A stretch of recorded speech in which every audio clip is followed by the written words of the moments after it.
Hey there, cats and kitties. I am the Blues Man, Johnny Blues, and with this particular video, I'll be discussing my thoughts on episode 7 of the anime series, Kamisama no Inai Nichiyoubi. And this was definitely an interesting episode in the sort of unexpected shift in storytelling style and the less emphasis on the dramatic and ominous and sort of, mysterious aspects that we've seen up to now. It was much more lighthearted, more, sort of school setting, academy setting, if you will, and just a little bit livelier. It wasn't off-putting to me necessarily, just somewhat shocking because I didn't expect to have such a sudden shift like that. And you basically still have the continuing adventures of Yuri and Scar and Ai on their sort of cross-country trek in their VW van. Looks like a Twinkie on wheels, if you will. And she ends up, getting kidnapped from right off. I mean, it's interesting how the discussion between Yuri and I are talking about she should consider going to school and experiencing that because soon she's going to, run out of chances to be able to see that side of life and everything like that. And she ends up being kidnapped by the Men in Black, who are apparently working for, Professor X from the X-Men. And essentially that is because they bring her to what is the equivalent in anime tropes of the school for, the extraordinarily gifted and stuff like that. All of the girls in the school have a sort of special power. All the girls and boys, as it were. You primarily meet a group of girls. You have twins who they get together and they have a sort of third psyche, that is their missing triplet who passed away.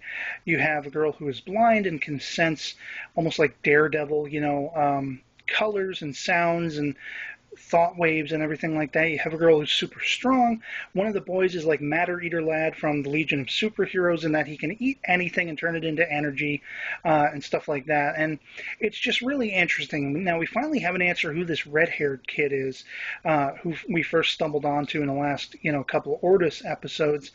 He had a fascination with Ai, and apparently that is because his ghost, the ghost that follows him, this girl D, or Whisper, as she prefers to be called, she's kind of like a Western witch. She's not a full-on witch or whatever, but she has the power to influence people's thoughts, and, she's apparently leading this red-haired cat, Alice, or whatever, however it's pronounced, toward Ai, and he has an interest in her for some reason that we're as yet still not clear on. She, too, the ghost, has an interest in Ai. And, it's very interesting how they all get caught up in this school, and then they're working on a way to break out. You have the crazy gun-toting sort of principal lady who seems like she's going to be a crack shot and somebody to be wary of, that kind of thing, as well as the whole situation. It's supposed to be a school that's in lockdown, and these kids can't be let out and everything like that. So it's like, what is going on with this town, other than the implication that, because the school makes money off every single head count, that they have, why are all of these kids with special abilities being locked away? Is it because they're afraid of letting them out into the world? They're afraid of somebody coming after them? Maybe it's for their protection, or could it be the protection of all the other citizens outside who don't want to see these kids with their powers? It's a complete mystery, mind-boggling, but it's interesting seeing the unfolding, addition of characters, and too many that I can list by name, but it's just a fascinating quandary. What is this school about? What are these kids with powers doing there? What is the obsession between Alice and D, the Whisperer, the Western Witch, with Ai? Why are they so focused on her?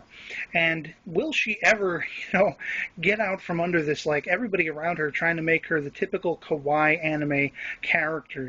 She seemed like a tough broad in the first few episodes, and she's being very much sort of just massaged into that same old kawaii character trope.